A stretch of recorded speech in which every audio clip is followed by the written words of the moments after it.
ಅವರವ್ರ ಕಾಲಿನಲ್ಲಿ ನಿಂತು ಅವರ ತಂದೆ ತಾಯಂದಿರಿಗೆ ಒಂದು ಗೌರವಾನ್ವಿತ ಸ್ಥಾನದಲ್ಲಿ ಬದುಕ್ತಾ ಇದ್ದು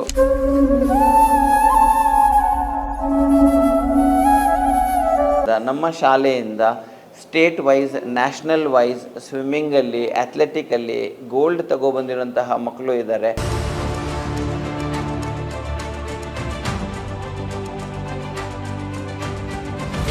ತುಂಬ ಒಳ್ಳೆಯ ಪ್ರಶ್ನೆ. ಸೊ ಈ ಕೇಳುಗರಿಗೆ ತುಂಬ ಒಂದು ಮನದಾಟುವಂಥ ಒಂದು ಪ್ರಶ್ನೆ ಕೇಳಿದ್ದೀರಾ.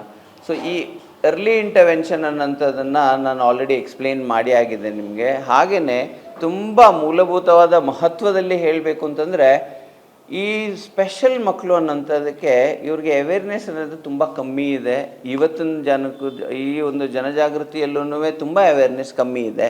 ಸೊ ಇಂಥ ಒಂದು ಅವೇರ್ನೆಸ್ ಕಮ್ಮಿ ಇರೋ ಜಾಗದಲ್ಲಿ ಡಿಸೆಬಿಲಿಟಿ ಸೆಕ್ಟರಲ್ಲಿ ಅದು ಸ್ಪೆಷಲ್ ಸೆಗ್ಮೆಂಟು. ಡಿಸೆಬಿಲಿಟಿಲಿ 3 ಬರ್ತದೆ. ಒಂದು ಅಂಗವಿಕಲತೆ ಆಗಲಿ, ಇಲ್ಲ ಒಂದು ಸ್ಪೀಚ್ ಆ್ಯಂಡ್ ಇಂಪೇರ್ಡ್ ಆಗಲಿ, ಈ ಥರ 2 ಸೆಗ್ಮೆಂಟಲ್ಲೂ ಅವ್ರು ಯಾಕೆ ಬದುಕ್ತಾ ಇದ್ದಾರೆ ಅನ್ನೋಂತಹ ಒಂದು ಥಾಟ್ ಪ್ರೋಸೆಸ್ ಅವರಲ್ಲಿ ಇದೆ. ಒಂದು ದುಡ್ಡು ಸಂಪಾದನೆ ಮಾಡಬೇಕು, ಒಳ್ಳೆ ಊಟ ಮಾಡಬೇಕು, ಇಲ್ಲ ಒಂದು ಫ್ಯಾಮಿಲಿ ಲೈಫ್ ಲೀಡ್ ಮಾಡಬೇಕು ಅನ್ನೋಂಥದ್ದು ಇರುತ್ತೆ. ಬಟ್ ಅದೇ ಡಿಸೆಬಿಲಿಟಿ ಸೆಕ್ಟ್ರಲ್ಲಿ ಸ್ಪೆಷಲ್ ಮಕ್ಕಳು ಅನ್ನೋಂಥ ಒಂದು ಸೆಗ್ಮೆಂಟಲ್ಲಿ ತುಂಬ ಕಮ್ಮಿನೇ ಆದಂತಹ ಒಂದು ಪ್ರೋಗ್ರೆಸ್ನ ನಾವು ನೋಡ್ತಾ ಇರೋದ್ರಿಂದ, ನಾವು ದೇವದಾನ್ ಸಂಸ್ಥೆಯಲ್ಲಿ ಚಾರಿಟಿ ಬಿಗಿನ್ಸ್ ಎಟ್ ಹೋಮ್ ಅನ್ನೋ ಥರ ನಮ್ಮಲ್ಲೇ ಒಂದು ಸ್ಟೂಡೆಂಟನ್ನ ನಾವು ಅವ್ರನ್ನ ಎಂಪ್ಲಾಯಿಯಾಗಿ ಇಟ್ಕೊಂಡು ನಾವೇ ಗ್ರೂಮ್ ಮಾಡಿ ಅವರಿಗೆ ಉಲ್ಟ ನಾವೇ ಸ್ಯಾಲರಿ ಕೊಡೋ ಹಾಗೆ ಮಾಡಿ ಅವ್ರನ್ನ ಸ್ವಾವಲಂಬಿಯಾಗಿ ಲೈಫಲ್ಲಿ ಅವರ ಕಾಲಲ್ಲಿ ನಿಂತು ಅವ್ರ ಲೈಫ್ ಲೀಡ್ ಮಾಡಬೇಕು ಅನ್ನೋಂಥ ನಿಟ್ಟಿನಲ್ಲಿ ಆ ಒಂದು ಹೆಣ್ಣು ಮಗುವಿಂದ ಶುರು ಮಾಡಿ ಇವತ್ತಿಗೆ ಹೆಮ್ಮೆಯಿಂದ ಹೇಳ್ಕೊಳ್ಳೋದಕ್ಕೆ ಇಷ್ಟಪಡ್ತೇವೆ. 6 ಮಕ್ಕಳು ಇವತ್ತು ಮೈಸೂರು ಒಳಗಡೆ ಕೆಲಸ ಮಾಡ್ತಾ ಇದ್ದಾರೆ. ಸ್ಪೆಷಲ್ ಸೆಗ್ಮೆಂಟಲ್ಲಿರೋಂಥ ಮಕ್ಕಳಿಗೆ ಆ ಕಂಪ್ನಿ ಹತ್ರ ಹೋಗಿ ಅವ್ರು ಯಾಕೆ ಈ ಥರ ಮಕ್ಕಳಿಗೆ ಕೆಲಸ ಕೊಡಿಸ್ಬೇಕು ಅನ್ನೋಂತಹ ಒಂದು ಮನವರಿಕೆ ಬರೆಸಿ ಅಂತಹ ಮಕ್ಕಳನ್ನ ನಾವು ಅವರ ಕಾಲಿನಲ್ಲಿ ಸ್ವತಃ ನಿಂತು ಸ್ವಾವಲಂಬಿ ಮಾಡಿ ಅವ್ರನ್ನ ಸ್ಯಾಲ್ರಿಡ್ ಪರ್ಸನ್ ಮಾಡಿ 8 ಅವರ್ ಅವರು ಕೆಲಸ ಮಾಡಿ ಮನೆಗೆ ಹೋಗೋಂತಹ ಒಂದು ಧೈರ್ಯ ಸ್ಥೈರ್ಯ ನಾವು ಆ ಇಂಡಿವಿಜುವಲ್ನಲ್ಲಿ ತುಂಬಿ ನಾವು ಸಕ್ಸಸ್ ಆಗಿ ಇನ್ನೂ ತುಂಬ ಮಕ್ಕಳಿಗೆ ಎಂಪ್ಲಾಯ್ಮೆಂಟ್ ಕೊಡಿಸ್ಬೇಕು ಅನ್ನೋಂತಹ ನಿಟ್ಟಿನಲ್ಲಿ ನಾವು ಹೊರಟಿರೋದ್ರಿಂದ ನಾವು ಒಂದು ಮಾದರಿಯಾಗಿದ್ದೇವೆ ಅಂತ ಹೇಳೋದಕ್ಕೆ ನಿಮಗೆ ಒಂದು ಆಸ್ಪದ ಆಯಿತು. ಈ ಒಂದು ಥೆರಪಿ ಅಂತ ಹೇಳಿ ಸಿಗುವಾಗ ಅವರಿಗೆ ಕಾನ್ಸ್ಟೆಂಟ್ ಥೆರಪಿ ಅನ್ನೋದು ಒಂದೇ ಜಾಗದಲ್ಲಿ ಒಂದೇ ಪರ್ಸನ್ ಹತ್ರ ಸಿಕ್ಕಿದಾಗ ಅದರಲ್ಲಿ ಇಂಪಾರ್ಟೆನ್ಸ್ 1 to 1 ಕೊಟ್ಟಾಗ ಅವರಲ್ಲಿ ಬದಲಾವಣೆಯನ್ನು ನೀವು ತುಂಬ ಬೇಗನೆ ಕಾಣಿಸೋದಕ್ಕೆ ಸಿಗುತ್ತೆ ಅಂತ ಹೇಳೋದಕ್ಕೆ ಬಯಸ್ತೇನೆ. ಒಂದು ಪ್ಲಸ್ ಈ ಮಕ್ಕಳಿಗೆ ಚೇಂಜ್ ಅನ್ನೋಂಥದ್ದು ತುಂಬ ನೆಸೆಸಿಟಿ ಇರುತ್ತೆ, ಬದಲಾವಣೆ ಅನ್ನೋಂಥದ್ದು. ಯಾಕಂದರೆ ಇವರು ತುಂಬ ಕಮ್ಮಿ ಬದಲಾವಣೆಗಳಿಗೆ ಸ್ಪಂದಿಸ್ಕೊಂಡು ಹೋಗುವಂಥ ಒಂದು ಮೆಂಟ್ಯಾಲಿಟಿ ಹೊಂದಿರ್ತಾರೆ. ಸೊ ಇವರಿಗೆ ನಾವು ಆದಷ್ಟು ಇವ್ರನ್ನ ಆಚೆ ಕರ್ಕೊ ಹೋಗೋದು, ಫಂಕ್ಷನ್ಸಲ್ಲಿ ಇನ್ವಾಲ್ವ್ ಮಾಡೋದು, ಮದುವೆ ಕರ್ಕೊ ಹೋಗೋದು ಸ್ವಲ್ಪ ಕಷ್ಟ ಆಗ್ತದೆ. ಬಟ್ ದೆನ್ ನಾವು ಅವ್ರನ್ನ over a period of time ಅಳವಡಿಸ್ಕೊಂಡು ಅವ್ರನ್ನ ನಮ್ಮ ಜೊತೆನೇ ಕರ್ಕೊಂಡು ಹೋಗಿ 4 ಜನ ಇರೋ ಮಧ್ಯದಲ್ಲಿ ಬಿಟ್ಟು ಬೆರೆತು ಅವ್ರನ್ನ ಅಭ್ಯಾಸ ಮಾಡಿದಾಗ ಅವರು ಸ್ವಾವಲಂಬಿ ಆಗೋದಕ್ಕೆ ಚಾನ್ಸಸ್ ಇದೆ. ಸೊ ಭಾವನೆಗಳು ಅಂತ ಹೇಳಿ ನೀವು ಪ್ರಶ್ನೆ ಕೇಳಿದಾಗ ನಾವಿವಾಗ ಮಕ್ಕಳನ್ನ ನೋಡುವಂತಹ ಒಂದು ರೀತಿ ಇರ್ತದೆ. ಸ್ಟಾರ್ಟಿಂಗಲ್ಲಿ ಮಕ್ಕಳಿಗೆ ಏನು ಗೊತ್ತಿದೆ ಏನು ಗೊತ್ತಿಲ್ಲ ಅನ್ನೋಂಥದ್ದು ಸಮಾಜಕ್ಕೆ ಅಷ್ಟೊಂದು ಅದು ಪರಿಚಯ ಇಲ್ಲ. ಸೊ ಫಸ್ಟು ನಾವೇನು ನೋಡಬೇಕಾಗುತ್ತೆ ಅಂತಂದರೆ, ಮಕ್ಕಳು ನಾರ್ಮಲಿ ನಾವು ನೋಡಿದಾಗ ಅವರು ನಮ್ಮ ಕಣ್ಣಿನಿಂದ ಕಣ್ಣಿಟ್ಟು ನೋಡ್ತಾರ, ಸೋಷಿಯಲ್ ಇಂಟ್ರ್ಯಾಕ್ಷನ್ಸ್ ಮಾಡ್ತಾರ.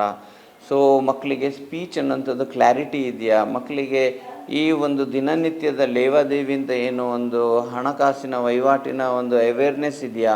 ಸೊ ಇದನ್ನೆಲ್ಲ ನಾವು ಒಂದು ಮಿನಿಟಲ್ಲಿ ಆ ಮಗುನ ಆಚೆ ಸಿಕ್ಕಿದಾಗ ನಾವು ಅವ್ರನ್ನ ನೋಡಿ ಈ ಒಂದು 4-5 ಪ್ರಶ್ನೆಯನ್ನು ಅವ್ರನ್ನ ಕೇಳಿದಾಗ ನಮಗೆ ಅವರು ಯಾವ ಹಂತದಲ್ಲಿದ್ದಾರೆ ಲೈಫಲ್ಲಿ ಅನ್ನೋಂಥದ್ದು ನಮಗೊಂದು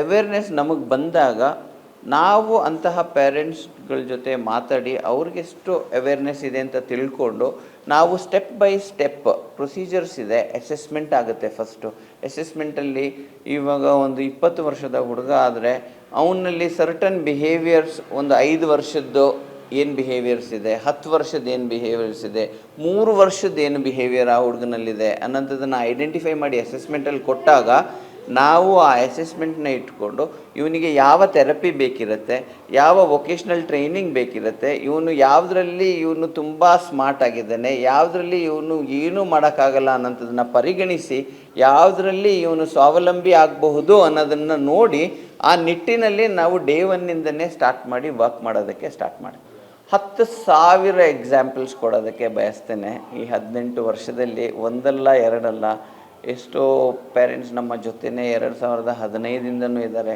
ಎಷ್ಟೋ ಪೇರೆಂಟ್ಸ್ ನಮ್ಮ ಜೊತೆ ಇದ್ದು ಹೋಗಿ ಬೇರೆಯವ್ರನ್ನ ಇನ್ನೂ ಆಚೆಯಿಂದ ಕಳಿಸಿರೋರು ಇದ್ದಾರೆ.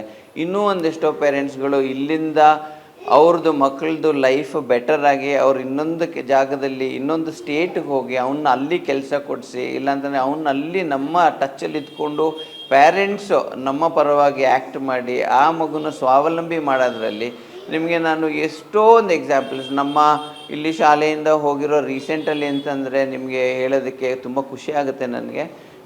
ಇಲ್ಲೇ ನಮ್ಮ ಮಾನಸ ಗಂಗೋತ್ರಿ ಮೈಸೂರಲ್ಲಿ ಬ್ಯಾಚುಲರ್ಸ್ ಆಫ್ ಮ್ಯೂಸಿಕಲ್ಲಿ ಅವರು ಪರಿಗಣಿತರಾಗಿ ಅವರು ಒಂದು ಮುಂದೆ ಹೋಗಿ ಆ ಒಂದು ಮ್ಯೂಸಿಕಲ್ ಕ್ಲಾಸ್ನ ಓಪನ್ ಮಾಡಬೇಕು ಅನ್ನೋಂಥ ನಿಟ್ಟಿನಲ್ಲಿ ಇಬ್ಬರು ಮಕ್ಕಳು ವರ್ಕ್ ಮಾಡ್ತಾ ಇದ್ದಾರೆ. ಪ್ಲಸ್ ಮಿಟ್ಟಿ ಕೆಫೆ ಅನ್ನೋಂಥ ಜಾಗದಲ್ಲಿ ಬ್ಯಾಂಗ್ಳೂರಲ್ಲಿ ಟರ್ಮಿನಲ್ 2 ಫೇಸಲ್ಲೂ ಮಕ್ಕಳು ಕೆಲಸ ಮಾಡ್ತಾ ಇದ್ದಾರೆ.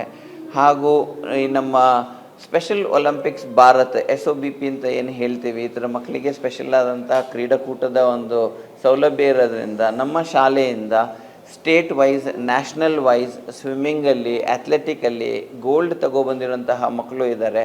ಸೊ ಹಾಗಾಗಿ ನಾವು ಒಬ್ಬೊಬ್ಬರನ್ನ ಏನು ಅವ್ರದ್ದೊಂದು ಕ್ಷಮತೆ ಇದೆ, ಯಾವುದರಲ್ಲಿ ಅವರು ಸಮಪಟ್ಟಾಗಿ ಈ ಸಮಾಜದಲ್ಲಿ ಸ್ವಾವಲಂಬಿಯಾಗಿ ಅನುಗುಣವಾಗಿ ಬದುಕಬಹುದು ಅನ್ನೋಂಥದ್ದನ್ನು ನಾವು ಐಡೆಂಟಿಫೈ ಮಾಡಿ ನಾವು ಅವ್ರನ್ನ ಗ್ರೂಮ್ ಮಾಡಿ ಅವ್ರನ್ನ ಆಚೆ ತಂದು ಅವ್ರವ್ರ ಕಾಲಿನಲ್ಲಿ ನಿಂತು ಅವರ ತಂದೆ ತಾಯಂದಿರಿಗೆ ಒಂದು ಗೌರವಾನ್ವಿತ ಸ್ಥಾನದಲ್ಲಿ ಬದುಕ್ತಾ ಇದ್ದು ಅಂತಹ ತಂದೆ ತಾಯಿಗಳನ್ನ ಹಾಗೂ ದೇವದಾನ್ ಸಂಸ್ಥೆಯನ್ನು ತುಂಬ ಒಂದು ಪ್ರೌಡ್ ಘನತೆ ಫೀಲ್ ಮಾಡಿಸೋದಕ್ಕೆ ಅವರು ತುಂಬ ಸಹಾಯ ಮಾಡಿದ್ದಾರೆ.